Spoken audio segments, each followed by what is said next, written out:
पाठ 5वा. सामाजिक व धार्मिक प्रबोधन. इंग्रजी शिक्षणाच्या प्रसाराबरोबर भारतीयांना पाश्चिमात्य विचार, संस्कृती, नवीन तत्वज्ञान यांची ओळख होऊन भारतीय समाजाच्या सामाजिक, धार्मिक, आर्थिक, सांस्कृतिक अशा सर्वच क्षेत्रात बदल होऊ लागले. भारतीय समाजातील सुशिक्षित समाजाला ही जाणीव होऊ लागली की अंधश्रद्धा, रूढीप्रियता, जातीभेद, उच्च नीचतेच्या भ्रामक कल्पना, चौकस व चिकित्सक वृत्तीचा अभाव या कारणांमुळेच आपण मागे पडलो आहोत. देशाची प्रगती करायची असेल तर भारतीय समाजातील या अनिष्ट प्रवृत्ती आणि दोषांवर मात केली पाहिजे. मानवता, समता, बंधुता या तत्वांच्या आधारे भारतीय समाजातील विविध प्रश्न दूर करण्यासाठी जनजागृती केली पाहिजे. यासाठी सुशिक्षित विचारवंत प्रबोधनात्मक लेख लिहू लागले.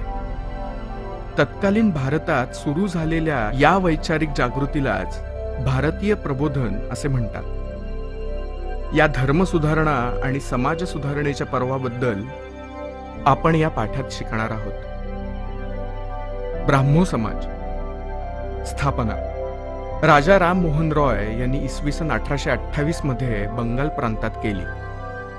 मूळ अनेक भाषा व धर्मांचा अभ्यास, यातून अद्वैतवादी विचारसरणीचा विकास. तत्वे: एकेश्वरवाद, उच्च नीच असा भेदभाव न पाळणे, कर्मकांडास विरोध, प्रार्थनेचा मार्ग अनुसरणे. विरोध: सतीप्रथा, बालविवाह, पडदा पद्धती आणि कर्मकांड. समर्थन: विधवा विवाह, स्त्रियांचे शिक्षण. पूरक: कोलकाता येथे हिंदू कॉलेजची स्थापना. संवाद कौमुदी या वृत्तपत्राद्वारे जनजागृती. प्रार्थना समाज स्थापना दादोबा पांडुरंग तरखडकर यांनी इसवी सन 1848 साली मुंबई येथे स्थापना केलेली परमहंस सभा विसर्जित प्रार्थना समाजाची स्थापना. पहिले अध्यक्ष दादोबाचे बंधू डॉक्टर आत्माराम पांडुरंग. कार्य पुढे नेणारे न्यायमूर्ती महादेव गोविंद रानडे, डॉक्टर रा गो भांडारकर. तत्वे: मूर्तीपूजेला विरोध, एकेश्वरवाद, कर्मकांडाला विरोध. समर्थन: उपासना व प्रार्थना. पूरक: सामाजिक सुधारणेसाठी अनाथालये, स्त्री शिक्षण संस्था, कामगारांसाठी रात्रशाळा, दलितांसाठी संस्था यांची सुरुवात. याचे सदस्य महर्षी विठ्ठल रामजी शिंदे यांनी डिस्प्रेस्ड क्लासेस मिशन स्थापन करून सामाजिक समस्या सोडवण्याचा प्रयत्न केला. सत्यशोधक समाज स्थापना महात्मा ज्योतिराव फुले यांनी इसवी सन 1873 मध्ये. तत्वे: समतेच्या तत्वावर आधारित समाज निर्मिती. विरोध: स्पृश्यास्पृश्यता, स्त्री पुरुष अथवा माणसा माणसांमध्ये भेद निर्माण करणाऱ्या चालीरीती. समर्थन: बहुजन समाजाचे शिक्षण, स्त्रियांचे शिक्षण. पूरक: ब्राह्मणांचे कसब, गुलामगिरी, शेतकऱ्यांचा असूड, सार्वजनिक सत्यधर्म अशा पुस्तकांच्या माध्यमातून समाज प्रबोधन. आर्य समाज स्थापना स्वामी दयानंद सरस्वती यांनी इसवी सन 1875 मध्ये. तत्वे: प्राचीन वैदिक धर्म हाच खरा धर्म असून त्यात जातीपातींना स्थान नाही, तसेच स्त्री पुरुष समानता. ब्रीदवाक्य: वेदांकडे परत चला. पूरक: सत्यार्थ प्रकाश हा वेदांवर भाष्य करणारा ग्रंथ.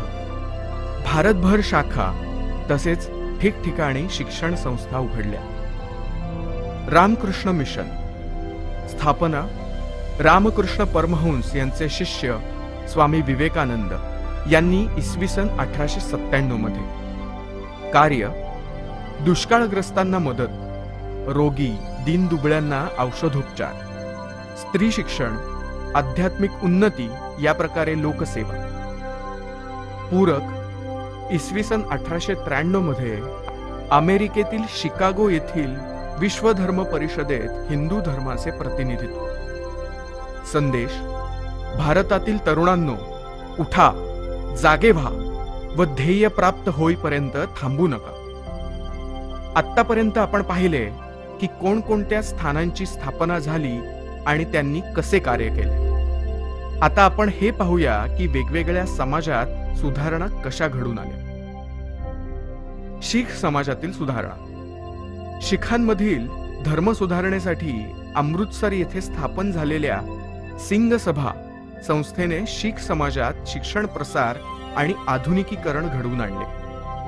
पुढे अकाली चळवळीने शीख समाजातील सुधारणावादी परंपरा चालू ठेवली. स्त्री विषयक सुधारणा. पार्श्वभूमी: भारतातील स्त्रियांना शिक्षणाचा अधिकार नव्हता. समानतेची वागणूक दिली जात नव्हती. बालविवाह, जरठकुमारी विवाह, हुंडा पद्धती, सती प्रथा, केशवपन, विधवा विवाहास विरोध अशा प्रथा समाजात होत्या. या विरोधात अनेक समाज सुधारकांनी कार्य केले. Governor Lord Bentinck. सतीबंदीचा कायदा करण्यासाठी राजा राम मोहन रॉय यांची मदत. गोपाळ हरी देशमुख उर्फ लोकहितवादी. शतपत्रातून स्त्री पुरुष समानतेचा पुरस्कार. महात्मा फुले आणि त्यांच्या पत्नी सावित्रीबाई. 1848 मध्ये पुणे येथील भिडेवाड्यात मुलींची पहिली शाळा काढली. समाजातील कर्मठ लोकांनी केलेली टीका निंदा पत्करून शिक्षणाचे कार्य सुरू ठेवले. स्वतःच्या घरात बालहत्या प्रतिबंधक गृह स्थापन केले.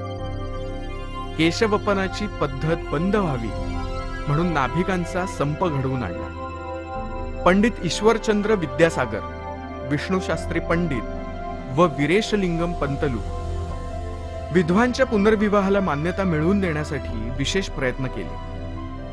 गोपाळ गणेश आगरकर. सुधारक या वृत्तपत्रातून बालविवाह, संमती वयाचा कायदा यावर परखड मते मांडली. महर्षी विठ्ठल रामजी शिंदे. मुंबई येथे देवदासी प्रथेविरुद्ध परिषद भरवली. ताराबाई शिंदे. स्त्री पुरुष तुलना या ग्रंथातून अत्यंत जहाल भाषेत स्त्रियांच्या हक्कांचा पुरस्कार. महर्षी धोंडो केशव कर्वे. विधवा, परित्यक्ता यांच्यासह सर्वच महिलांना शिक्षण घेऊन पायावर उभे राहता यावे यासाठी पुण्यात अनाथ बालिकाश्रम सुरू केला. 20व्या शतकातील भारतातील पहिले महिला विद्यापीठ उभे केले. पंडिता रमाबाई. शारदाश्रम संस्थेची स्थापना करून दिव्यांग मुले मुली स्त्रिया यांच्या पालन पोषणाची जबाबदारी स्वीकारली. रमाबाई रानाडे. सेवा सदन संस्थेच्या माध्यमातून स्त्रियांसाठी परिचारिका अभ्यासक्रम सुरू केला. स्त्रियांना मतदानाचा हक्क मिळावा म्हणून सरकारकडे मागणी केली. डॉक्टर बाबासाहेब आंबेडकर. स्त्रियांवरील अन्यायाला आपल्या लेखनातून वाचा फोडली. महात्मा गांधी. स्त्री शिक्षणाचा पुरस्कार केला.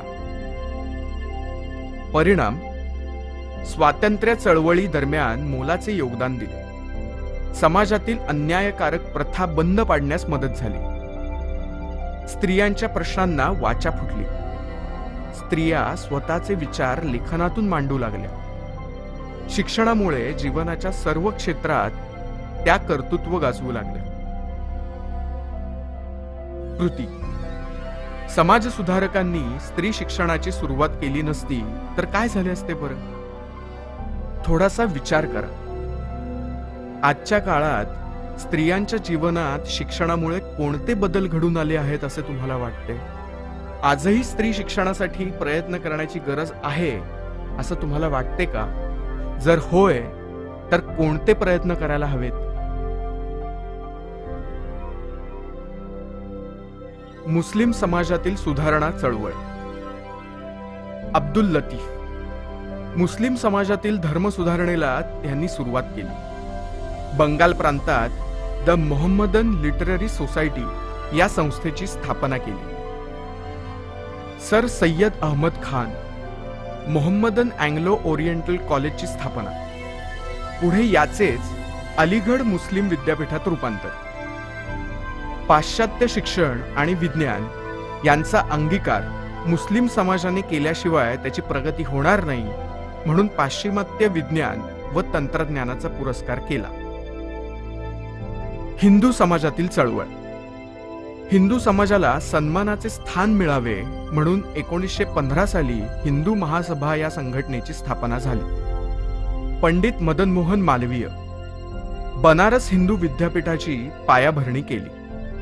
डॉक्टर केशव बळीराम हेडगेवार हिंदुत्ववादी तरुणांची शिस्तबद्ध व चारित्र्य संपन्न संघटना उभारणे या ध्येयातून 1925 साली नागपूर येथे राष्ट्रीय स्वयंसेवक संघाची स्थापना केली.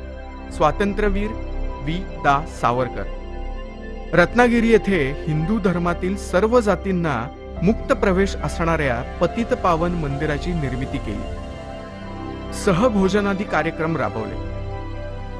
प्रबोधनाचे इतर क्षेत्रांमधील आविष्कार. प्रबोधनाचे साहित्य, कला, विज्ञान यांसारख्या क्षेत्रातही आविष्कार होऊन आधुनिक भारताची जडणघडण झाली. साहित्याच्या क्षेत्रात गुरु रवींद्रनाथ टागोर यांना, तर विज्ञानाच्या क्षेत्रात C.V. रामन यांना नोबेल पारितोषिक मिळाले. कथा, कादंबऱ्यांमधून तसेच वृत्तपत्रे आणि मासिकांमधून स्वातंत्र्याची प्रेरणा मिळू लागली. तसेच समाज सुधारणेचा विचारही व्यक्त होऊ लागला. स्त्रिया लेखन करू लागल्या. कलेच्या क्षेत्रातही प्रगती झाल्यामुळे संगीत अधिक लोकाभिमुख होऊ लागले. भारतीय शैली आणि पाश्चात्य तंत्रे यांचा मेळ घालून नवीन चित्रकला पुढे आली. विज्ञानाविषयी अनेक ग्रंथ लिहिले जाऊ लागले. भारताच्या प्रगतीसाठी प्रयोगशीलता व वैज्ञानिक दृष्टीचे महत्त्व लोकांना समजू लागले.